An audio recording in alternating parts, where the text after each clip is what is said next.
Welcome to The Explainer. Today, we are tackling one of the biggest, most personal questions you can ever ask yourself. How in the world do you find meaning in a life you never even asked for? So, let me just start with this question. It feels a little weird to even ask it, right? But it gets right to the heart of a feeling I think we've all had. The answer, of course, is no, you didn't. And that simple, obvious no is the starting point for everything we're talking about today. At some point, we all have that moment. That kind of dizzying, wait a minute feeling when you realize you're just here, in this world, living this life, and you had absolutely no say in the matter. It's a pretty universal human thing, and today we're going to unpack it. Look, this isn't some deep philosophical opinion or a complaint. It's just a fact, a straight-up, undeniable fact of being alive. And acknowledging it isn't about being negative, not at all. It's about being honest. Because it's the very first step toward figuring out what to do with this life we've been given. Okay, so we're here and we didn't sign up for it. What are we supposed to do with that feeling? Especially when we're in a world that, let's be honest, often seems completely indifferent to us. This creates a very specific, kind of heavy feeling inside. And there's actually a name for that feeling, existential weight. Yeah, it's that sense of being a stranger in a strange land, right? Like you've been dropped into the middle of a game, but nobody ever handed you the rule book.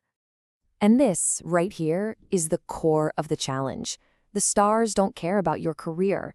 The laws of physics don't care about your relationships. We are hardwired to look for meaning everywhere, but we live in a cosmos that doesn't just hand it over.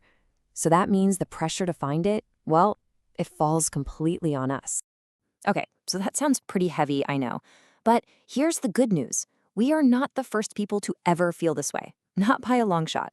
Some brilliant minds have wrestled with this exact thing, and we're going to look at two philosophical rebels who can give us some guidance. So we've got two really different paths here. On one side, there's Albert Camus. He was an absurdist, which means he saw this huge clash between our desperate search for meaning and the universe's total silence. And his solution? Rebel. Rebel by living with passion and joy in spite of the absurdity. Then on the other side, you've got David Benatar, who looks at it from an ethical angle. He basically argues that since you can't get consent from someone who doesn't exist, bringing them into a life where suffering is a guarantee is, well, it's a problem. So they both start from the same place, our unchosen life, but end up in wildly different places.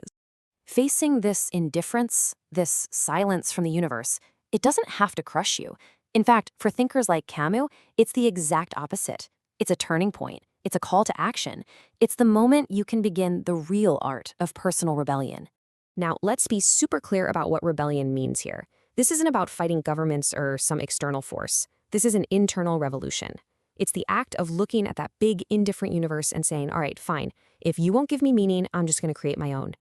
So this path of rebellion kind of has three steps. First, you just acknowledge the absurd. You accept the world's indifference, but you don't fall into despair over it. You just see it for what it is. Second, you start to question the rules you've inherited. Ask yourself, are these values really mine, or did I just pick them up along the way? And finally, the most powerful step, you create. You become the author of your own personal code. So let's pull all this together. What does this really mean for you, for me, right now? It's all about a massive shift in how we see our own lives. It's not some prison sentence we have to serve out. No, it's something else entirely. This is the radical flip in perspective. The very thing that feels like a burden, being thrown into this world without asking, is actually the source of your ultimate freedom. If there are no rules written in the stars for you, then guess what? You get to write them. Your life isn't a story that's already finished. It's a blank canvas, and you're the one holding the brush. And that really is the powerful question we want to leave you with. If you are the sole author of your life's meaning, if you are the one who gets to forge your own rebel's creed against a silent universe, what are you going to write? Because that answer, that's the beginning of your real story.